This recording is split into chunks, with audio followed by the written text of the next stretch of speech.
Assalamualaikum dan salam sejahtera semua kepada pendengar-pendengar podcast Bola Lagi. Kali ini kita bertemu lagi. Agak kerap pula kita keluar episod baru ni kan, tengah semangat. Walaupun malam tadi lepas keluarkan post-match review, now we come out with the proper review lah untuk perlawanan semalam seperti yang dijanjikan. Perlawanan di antara Malaysia melawan Singapura, perlawanan terakhir peringkat kumpulan untuk kejohanan AFF 2022. Seperti yang kita semua telah sedia maklum, keputusan perlawanan malam tadi telah menyebelahi anak-anak buah Kim Panggon. Kita berjaya menewaskan Singapura dengan jaringan 4-1, menghantar Singapura untuk balik dengan tangan kosong, dan kita pula mara kepusingan separuh akhir untuk melawan Siam bermula pada Sabtu ini. Seperti biasa, kali ini kita sekali lagi disertai oleh panelis handalan kita, iaitu saudara Afan dan saudara Phil. Selamat datang Afan, selamat datang Phil. Terima kasih kerana bersedia untuk meluang masa untuk duduk bersama pasukan Bola Lagi untuk berkongsi pendapat, berkongsi analisis berkenaan dengan perlawanan yang baru berlangsung malam tadi. Okey, tanpa kita membuang masa, kita jemput Phil terlebih dahulu untuk berkongsi komen beliau, pandangan beliau terhadap perlawanan malam tadi. Antara sebabnya adalah beliau duduk di rumah dan mempunyai peluang untuk melihat perlawanan daripada kacamata seorang penonton TV berbanding dengan kami yang tengok di stadium. So kita dengar apa yang Phil boleh share dengan kita berkenaan dengan perlawanan semalam. Dipersilakan Phil. Terima kasih Zul kerana terus menjemput, kerana terus menyediakan platform untuk kami berkongsi pendapat, berkongsi input, berkongsi rasa sayang kami terhadap Harimau Melaya. Tahniah Malaysia, tahniah Kim Panggon, tahniah Harimau Melaya, tahniah 30 juta jiwa ekor Harimau Melaya. Kita telah berjaya layak ke separuh akhir.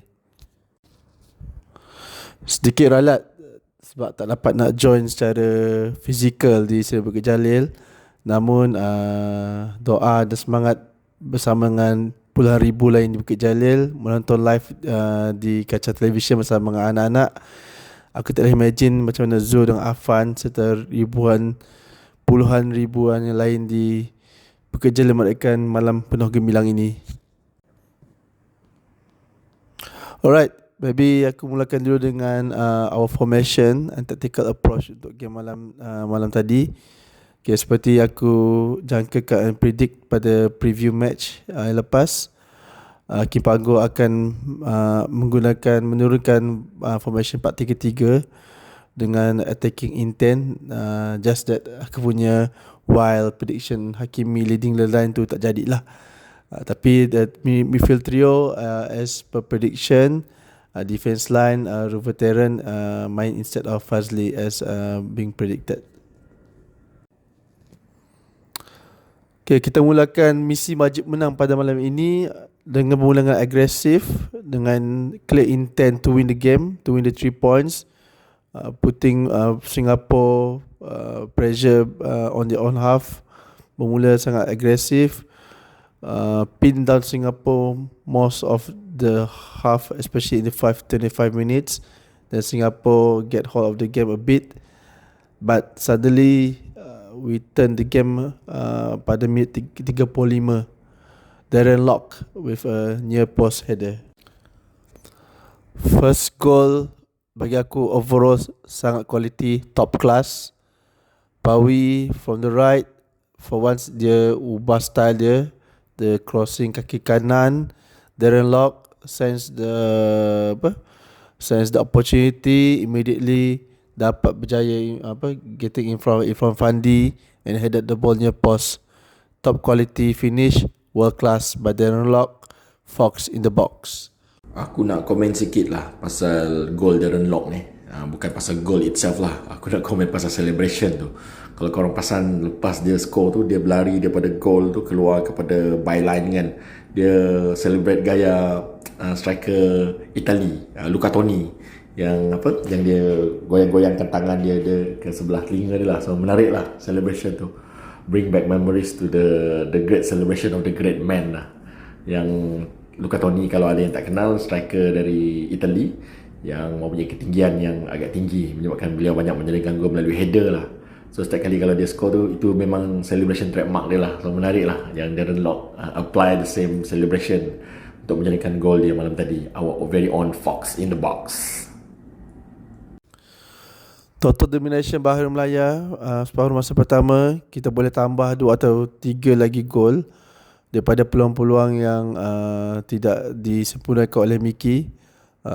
Kurang bernasib baik dengan finishing dan good goalkeeping by Sani. Okay, aku nak special shout out to Safawi Rashid pada malam ni, especially first half. What a performance by Safawi, carrying the team, hustling or pressuring the opponent, providing key passes. So Safawi was everywhere on the pitch, especially during the first half. Carry the team and try to make things happen in the first half.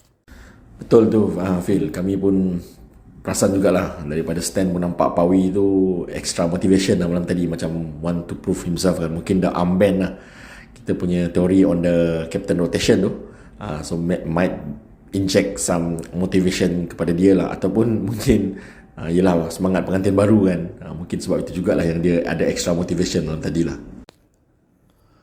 Separuh masa kedua, skrip yang lebih kurang sama. Kita mula garang, mula agresif, meneruskan rentak permainan. Dan Alhamdulillah hasilnya pada minit 50, Steve Wilkin sekali lagi menunjukkan kebolehan beliau sebagai long range shooter terbaik dalam skuad Harum Melaya, meledakkan satu long range. Dan selang 4 minit kemudian, another top class goal by Steve Wilkin. Safawi from the right, short pass. What a turn Steve Wilkin, what a turn, and what a finish on his left back. Harum Melaya melengkapkan malam penuh gemilang pada malam ini. Gol keempat hasil dengan Sergio Aguero. Breakthrough from Hakimi Azim from the right kepada Litak, dan Litak short pass kepada Aguero, and Aguero menyempurnakan satu finishing yang sangat kemas, placing on the grounder on the far post. Okay, sedikit pemerhatian ringkas berkaitan dengan gol-gol dijangka pada malam ini. Gol yang sangat berkualiti, berkelas dunia. Daripada 4 tu, hasil 3 adalah hasil daripada counter pressing, high pressure kita kepada pasukan Singapura, dan kita berjaya menangkan bola di half Singapura dan terus melancarkan serangan, menghasilkan gol-gol pada malam ini. Dan yang gol keempat adalah hasil pada counter attack. Nampak gaya ini adalah pattern permainan Kim Panggon yang konsisten ditunjukkan oleh pemain walaupun dengan skuad yang agak berbeza. Nampaknya gayanya DNA Kim Panggon untuk high pressing, counter pressing ni boleh menampakkan hasil setakat ini. Aku nak echo apa yang Phil cakap pasal DNA KPG. Aku tengah buat air quotes ni ya, DNA KPG.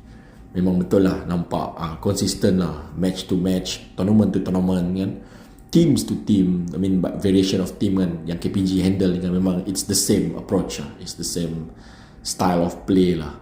Aku tengok bola daripada zaman awal 90-an, zaman Wan Jamak Hassan, zaman Abdul Rahman Ibrahim, zaman Battalion Biscay, zaman banyaklah Ken Warden even kan, awal-awal dulu kan. Memang Pablo Dolah aku nak kena sebut di sini. Memang tak nampak pun satu, aku tak pernah nampak lah satu game plan yang sama lah, yang konsisten lah, which is bagus lah.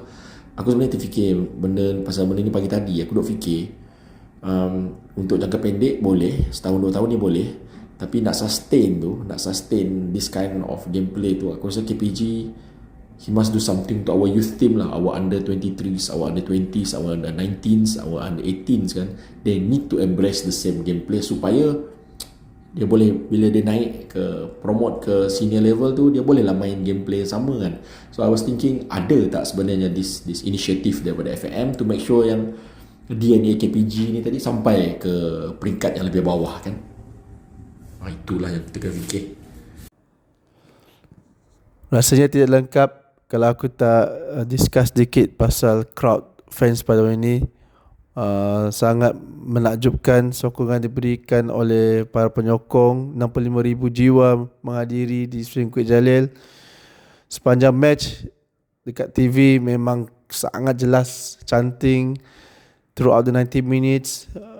Sangat jelas kedengaran. So maybe Afan dengan Zul boleh kongsikan lagi lah macam mana suasana yang mereka alami rasai sepanjang perlawanan sepanjang perlawanan Kalau tadi. kau nak tanya aku komen berkenaan dengan crowd malam tadi, in terms of intensity, in terms of semangat, aku rasa sama je lah dengan game-game bumper kita lah. What I mean by bumper adalah game-game yang ramai peminat datang memenuhi stadium kan. So semangat dia sama, feel dia sama, everything sama lah macam apa yang kita tengok sebelum ni. Apa yang what I actually texted you about semalam lah, I actually asked you how does it sounded like in TV kan, and you tell me memang clear dapat dengar chanting kan. So memang macam tu jugalah, memang dapat dengar. Kami pun ramai yang join chanting sekali lah. Dan yang paling the funny moment, one funny moment tu, I think about minit ke 81, 82 macam tu, before Singapore score, fans started to switch on their flashlight tu kan, dekat belakang handphone tu. So macam we were telling everyone, awal sangat ni kalau nak on dengan flashlight ni kan, pup pup pup, Singapore score. Elok Singapore score, semua lampu dah tak on lagi dah. Okay, tanya sekali lagi Kim Panggun, tanya sekali lagi Miki dan rakan-rakan, tanya kepada fans yang hadir di Bukit Jalil, tanya kepada seluruh rakyat Malaysia yang terus menaruh kepercayaan dan tidak putus menyokong skuad kebangsaan kita. Misi separuh akhir sudah tercapai. InsyaAllah Sabtu ini misi untuk perlawanan akhir akan bermula dengan perlawanan mentasian pada separuh akhir first leg. InsyaAllah keputusan positif akan dicapai. Usai perlawanan tadi, wartawan Extra Arena ada menemu ramah veteran untuk post match interview. Just a normal post match interview, tapi towards the end tu that actually caught my attention. Veteran dengan rasa bangga penuh rasa bangga menyatakan kebanggaan beliau menyorong jersey negara, bermain demi negaraku, bermain demi lancaran di dada, tanpa menghiraukan label-label yang dilemparkan seperti pasukan B, pasukan C. Sebab bagi veteran, siapa sahaja yang mewakili negara, itulah pasukan Melayu menjadi kebanggaan. Banyak juga cerita veteran ni rupanya. Tu lah, while I was driving semalam tu, sambil-sambil jam tu, browse Twitter, nampaklah interview yang Phil was talking about tu, interview Kish yang bertanya dengan dia tu. So he himself lah, Ruben Terrell sendiri yang cakap tu kan, nonsense lah, team A, team B, team C ni semua sama kan. We are here, kita makan sini, cari makan sini, hidup sini, kita semua team Malaysia. So the kind of spirit memang heartwarming lah dengar. Macam dia he understands lah what does it mean to don the national colours kan. Tak, apa yang aku cakap menarik ni sebab akulah kan, pada pendapat akulah, Ruben Terrell malam tadi main not as good as how people perceive him to be di social media lah. Aku nampak ada satu thread tu memang puji veteran kau-kau, even yang macam aku share dalam screenshot yang aku share tweet Deskokil pun bagi rating 7, puji kau-kau kan. Yang got me asking lah kan, aku ni tengok game yang betul ke kan, kenapa aku tak rasa pun veteran seterror itu. Yelah, he give out a heartful performance yang penuh bersemangat kan. Tapi to say it's a good technical performance tu not lah daripada aku lah kan. Tapi macam menarik lah, aku rasa macam tu. Tapi most people see it differently kan. Dan people yang around me pun rasa macam Ruben Terrell ni indecisive dalam buat decision. Memang nampak sekali dia pegang bola, memang up to 3 Singaporean player try to close him down, nak paksa dia paksa him to make a pass lah, for them to intercept from everything kan. Dan dia lambat nak get back to his position. Kalau korang perasan, memang aku dah ada nampak dalam highlight yang dekat arena tu, first chance yang clear chances yang ada tu milik Singapura. That chances datang when the winger tu, he simply ghosted pas Ruben Terrell didn't even pick him up pun. So awal-awal lagi memang dah aku nampak Ruben Terrell is going to be a problem lah malam tadi. Tapi itulah, Ya lain orang, lain kot benda yang dia tengok kan. Mungkin sewaktu aku rasa macam tu. Tapi aku ulang banyak kali lah juga dengan orang-orang kat stadium sekeliling aku semalam kan. Remember guys, this is Ruben Darren kan, bukan Corbin Ong kan. So kalau Corbin Ong tu kita can expect some other standard lah kan. So he's not up there yet, but he's giving his all out lah. Itu aku setuju, itu aku harus puji. Memang dia give his all out untuk Harimau Malaya.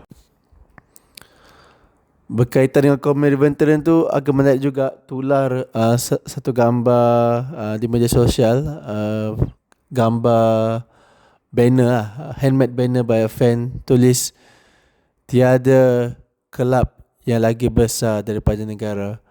Memang message tu jelas, lagi terang, menyatakan tiada siapa lagi besar dan lagi utama daripada Harimau Melaya. Nak komen ke pasal banner tu kan? Rasanya tak perlu kot.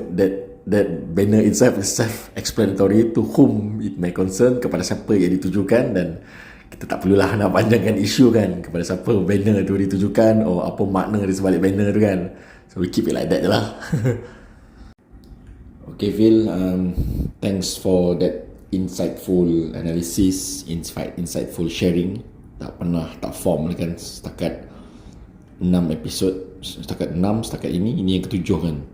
Memang tak form lah dalam berkongsi pendapat kan berkenaan dengan perlawanan Harimau Melaya. So with that, seterusnya kita panggil abang kita pula, abang Apan kita, yang semalam dia dah share dia punya post match reaction kan. Kali ni kita minta dia share dia punya analisis lah, pendapat dia berkenaan dengan perlawanan semalam. Mungkin lepas dah tidur kan, dah tidur overnight tu mungkin lebih tenang, boleh fikir lagi apa yang berlaku, mungkin lagi rancak kot dia punya pendapat. Apan, silakan Pan. Assalamualaikum. Terima kasih Saudara Zul kerana terus mengundang. Dengar suara Zul pun macam dah serak-serak tu, kuat sangat sorak malam tadi tu. Jadi untuk perlawanan semalam aku ada nak komen sikit lah. Aku rasa pasukan kebangsaan bermula dengan sangat garang lah. Seawal minit pertama tu kita dah terus menekan pasukan Singapura. Kalau kita tengok line up pasukan Singapura pun dia bermain dengan 5 defend. Dan dia ada 3 pemain tengah, which is kalau dia bertahan pun dia mungkin ada dalam 8 player yang bertahan di hadapan penjaga gol. So kat situ pun kita dah tengok yang memang taktikal pasukan Singapura cuba untuk bertahan dan hanya untuk mendapatkan keputusan seri. Tapi pasukan kebangsaan terus menekan dan menekan untuk mencipta peluang untuk menjadikan gol. Apa yang aku dapat tengok semalam, kita bermula dengan barisan pertahanan kita lah. Kita ada Syarul Nazim, veteran, Dominic Tan dengan Quentin Chen. Memang back four kita sangat disiplin lah bagi aku. Walaupun ada 2-3 kali melakukan kesilapan, tapi overall secara keseluruhannya back four kita dapat melakukan tugasan mereka dengan sangat baik. Dan kita dapat mengekang lah beberapa asakan awal dari pasukan Singapura ketika perlawanan masih bermula dalam 10 minit pertama. Tapi seperti aku cakap tadi, sangat disiplin dan banyak serangan-serangan pasukan Singapura dapat dipatahkan oleh barisan pertahanan kita.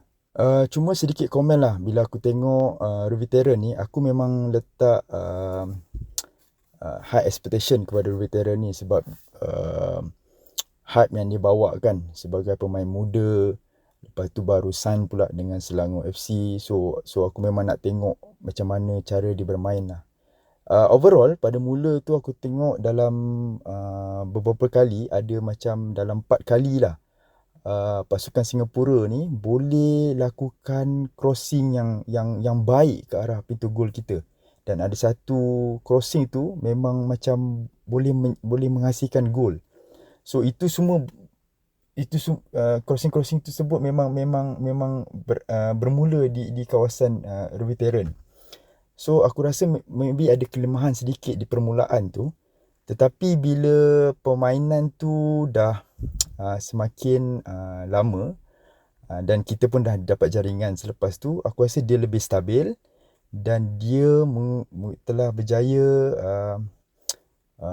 melakukan beberapa hantaran baik ketika menyerang, dan aku rasa hantaran-hantaran yang dia lakukan tu memang yang terbaik lah daripada pemain-pemain lain macam Quentin Chen, macam Fazli Mazlan. So itu yang meletakkan Mkhitaryan tu berada di kelas yang tersendiri sebagai pertahanan kiri Harimau Malaya ketika ini. Okey lah Pan, aku tadi balik office tadi pun duduk, aku tengok balik game malam tadi, tengok proper dekat Astro kan. Aku rasa aku pun kena setuju dengan kau lah. Mkhitaryan ni whatever criticization yang aku ada pada dia tadi tu, aku rasa yelah macam apa kau cakap lah, he slowly grows into the game lah. Bila dia dah grow into the game tu, dia grow his confidence tu, dia jadi proper lah, jadi elok lah dia mainkan, macam kau cakap lah. Tapi aku nak tambah lagi lah yang kau kira sampai 4 kali mistake yang dia buat tu kan, sampai player Singapore boleh cross apa bagai tu kan. Ada satu tu kalau korang ingat, like the first 3 minutes ke 4 minutes tu memang Singapore dah ada chance yang clear shot on target, clear shot on goal, tapi from the edge of penalty tu, before the pass was made to the attacker tu, it was the attacker is ghosting through Mkhitaryan lah. Mkhitaryan tak perasan pun player tu ada ghost past him dan ada kat belakang dia. Kita yang duduk kat stand pun nampak kan. Kat situ lah aku dah mark Mkhitaryan lah. Tapi itulah, macam kau cakap lah, he slowly grows into the game, got his confidence, dan he layak lah mendapat all the applause kan. Tambah lagi dengan komen dia post match yang memang cepat lah jadi fans favourite lah Mkhitaryan ni. Lepas tu aku nak tambah sikit lah. Aku rasa Zul, Phil pun dah cakap pasal gol-gol yang dihasilkan oleh Darren Lock daripada hantaran baik ataupun bantuan gol yang dihasilkan oleh Safawi. So aku nak cakap sikit pasal Safawi masa perlawanan menentang Singapura ni. So aku rasa Safawi ni sebenarnya apa yang kita boleh imbau balik, dia adalah seorang pemain yang mampu menjadikan gol. Tapi setakat ni di Piala AFF 2022 ni dia belum menghasilkan sebarang gol. Namun begitu, kepantasan dia ataupun cara dia berfikir dan hantaran untuk bantuan gol masih ada pada Safawi. So ini yang membuatkan pasukan kebangsaan kita ni agak unik ketika ini. Kita ada penjaring gol yang lain macam Darren Lock, Faisal Halim, even Aguero. Tetapi kita masih perlu meletakkan Safawi dalam kesebelasan utama kita kerana dia mampu memberikan bantuan-bantuan gol yang sangat baik untuk menghasilkan jaringan. Salah satu lagi, kalau kita tengok podcast malam, kita punya penyokong ada juga berbicara tentang Brandon Gunn. So aku rasa Brandon Gunn semalam sangat luar biasa. Maksud aku dia berada di tahap terbaik dia, bermula sebagai pemain tengah, dapat mengekang asakan Singapura dengan baik. Maksudnya dia memberikan tekanan-tekanan yang cepat kepada pemain-pemain Singapura selepas mereka melakukan hantaran sesama sendiri. So itu yang kita dapat tengok daripada Brandon Gunn. Cara dia intercept bola, ada sekali tu dia berjaya membuat larian dan cuba menjaringkan gol walaupun ia tersasar ke tepi tiang gol. Tapi itu adalah Brandon Gunn yang kita harapkan. Dan selepas itu dia bermain sebagai pemain pertahanan. Kita dapat lihat juga macam mana dia cuba mengawal barisan pertahanan kita dengan baik. Walaupun pada tahap yang tertinggi di umur seperti di 30-an, Brandon Gunn tetap menunjukkan yang dia adalah salah seorang pemain penting dalam pasukan kebangsaan. Brandon Gunn Ban, my captain, our captain, confirm lah kan. Memang itu pun role dia yang kita saksikan kan. Memang kita tahu tu tujuan dia diletak dekat padang sebagai screen lah, nak screen kita punya midfield. So he did his role memang tremendously lah. Memang nampaklah kematangan di situ, nampaklah sebagai kapten Selangor kan, nampaklah semua leadership skill dia, aura dia tu memang nampaklah atas padang. Memang mantap apa benda ni kan, tak pernah mengecewakan lah. Secara keseluruhan, aku tengok malam tadi perlawanan menentang Singapura, kita cuba bangkit daripada kekalahan yang kita alami daripada Vietnam. Walaupun kita agak bergelut untuk mendapatkan gol pertama, tetapi selepas jaringan Darren Lock dan kita masuk ke separuh masa kedua, keadaan lebih stabil, kita mampu mencipta peluang-peluang dan kita berjaya menghasilkan 3 gol dalam separuh masa kedua. So aku rasa itu cukup baik. Walaupun sasaran aku ataupun prediction aku di sebelum perlawanan, aku hanya menyasarkan kita akan menang dalam 2-0, namun 4 jaringan daripada pasukan kebangsaan telah memberikan sesuatu yang cukup manis dalam derby seberang tambak ni. So tahniah pasukan Harimau Malaya. Satu lagi aku rasa tak lengkap kalau kita beri pujian kepada semua jiwa-jiwa, tenaga-tenaga yang hadir ke Bukit Jalil malam tadi. Mereka memberikan sepenuh sokongan dan dokongan kepada pasukan kebangsaan. Jadi ia sedikit sebanyak membantu pasukan kebangsaan kita yang bermain di tengah padang untuk terus berusaha mendapatkan kemenangan. Jadi tahniah kepada seluruh penyokong-penyokong Harimau Malaya. Walaupun mereka tidak berada di stadium, doa dan dokongan daripada penyokong-penyokong kita di luar stadium juga turut memberi impak yang baik kepada pasukan kebangsaan. Jadi aku harap untuk game bertemu Thailand di peringkat separuh akhir nanti, kita dapat penuhkan seluruh pelusuk Stadium Bukit Jalil untuk kita terus memberi sokongan kepada Harimau Malaya dan kita mampu membawa bekalan yang lebih selesa sebelum kita bertandang ke Thailand untuk second leg separuh akhir Piala AFF. Jadi buat seluruh rakyat Malaysia, penyokong-penyokong Harimau Malaya, teruskan sokongan anda, tetapkan sokongan anda. Kita doakan pasukan kita akan berjaya di peringkat separuh akhir dan seterusnya layak ke peringkat akhir untuk kita insya-Allah mengucup Piala AFF buat kali kedua dalam sejarah bola sepak negara kita. Kita perlu tahu inilah Piala Dunia kita setakat ini dan kita perlu terus berusaha untuk menyokong pasukan kebangsaan. Selamanya Harimau Malaya. Okey Pan, terima kasih lah meluang masa duduk sekali dengan kita ni, share your opinion kan, analisis perlawanan semua everything. Thanks juga kepada Phil yang spend time to do the same kan. Untuk episod kita kali ni, harap lepas ni boleh join lagi lah. Mungkin the next one would be preview kepada perlawanan kita melawan Siam lah ya. So tadi pukul 3 petang tiket dah terjual. Cumanya ada ralat sikit berita yang tak baik kita terima kan daripada FAM sendiri yang announce hanya 59,000 tiket will be made available kan, sebab ada one section of the stadium nak kena tutup for concerts Jechau lah.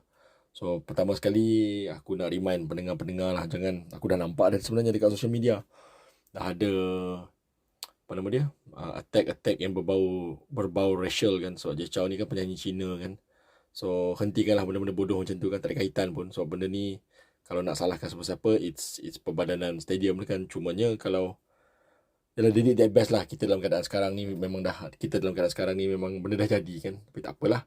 So daripada pukul 3 petang tadi memang ramai kawan-kawan pun dah beratur beli tiket. Aku alhamdulillah dapat tiket, Phil alhamdulillah dapat tiket. Apaan aku tak tahu dia dapat tiket ke tak. So tapi tak apa, kita semua akan usahakan tiket kita, usahakan cara-cara kita untuk menghadirkan diri di Bukit Jalil Sabtu ni. So seperti biasa, kalau ada panggilan daripada Ibu Pertiwiku, kita memang akan turun. Itu kita tak pernah gagal untuk buat lah. So we always do our part dan kita akan continue lah to do our part Saturday ni nanti. So teruskanlah sokongan kepada pasukan kebangsaan. Nantikan episod kami yang seterusnya di podcast ini. InsyaAllah kita keluarkan sebelum perlawanan itself lah. Tunggulah ya. Selamanya Harimau Malaya.